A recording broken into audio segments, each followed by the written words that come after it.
Hello everybody, and welcome to this video on Monster of the Deep, the newest expansion to the Final Fantasy 15 universe, and the first one to make use of virtual reality. As you can see from the video here, the screen looks a little bit odd. That's because obviously you have to play this in virtual reality with the headset on, so it doesn't look quite as effective in 2D, I guess, but I wanted to show some footage of it anyway because it's actually a really good fun game. And I never would have thought that a fishing game could have me quite so hooked as this one. But as you can see, it is a fishing game set in the various watery locations of Final Fantasy 15, and you're going through collecting these fish.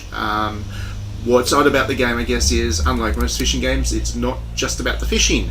You also need to get into some boss battles and follow along with the story and all that kind of jazz. As you saw a little experience bar thing pop up just then.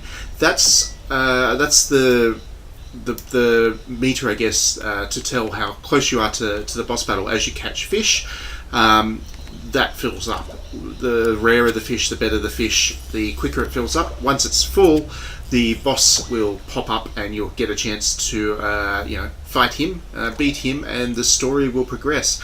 Oddly enough, this game has quite a deep story, I guess. I mean, obviously it's not a full RPG, and it's not as deep as a more narrative driven game, but as somebody who has played fishing games in the past, and if you have in the past, you would know that story and fishing games don't generally go well together at all. So the fact that that's there at all is quite a novelty, and it's on top of that, it's a beautiful game and has all the Final Fantasy 15 production values in it. So this is a very premium fishing game, I guess, is what I want to say about it, and it plays really well. It plays really well. As you can see from the footage, I'm in the middle of actually catching a fish at the moment. The basic mechanics are all the same for any other fishing game. You need to adjust the reeling in of the fish based on what he's doing, how he's struggling. At the moment he's not really struggling at all, but as you'll see in a little bit, he'll be moving left and right, jumping up and down, and you just need to adjust how you reel him in so that your line doesn't break and he doesn't get away, obviously. The bigger the fish, obviously, the more they can struggle, and the harder they are to reel in, the more points you get for them, and the quicker you get to face those boss battles. Boss battles are not the only thing about the game. We'll see a boss battle in a second, but they're not the only thing about the game. There's all kinds of quests that you can take on. There's free fishing if you just want to go and try and get the biggest fish you can possibly get. And there's tournaments where you get to participate in a competition for catching fish. So there's a lot to the game.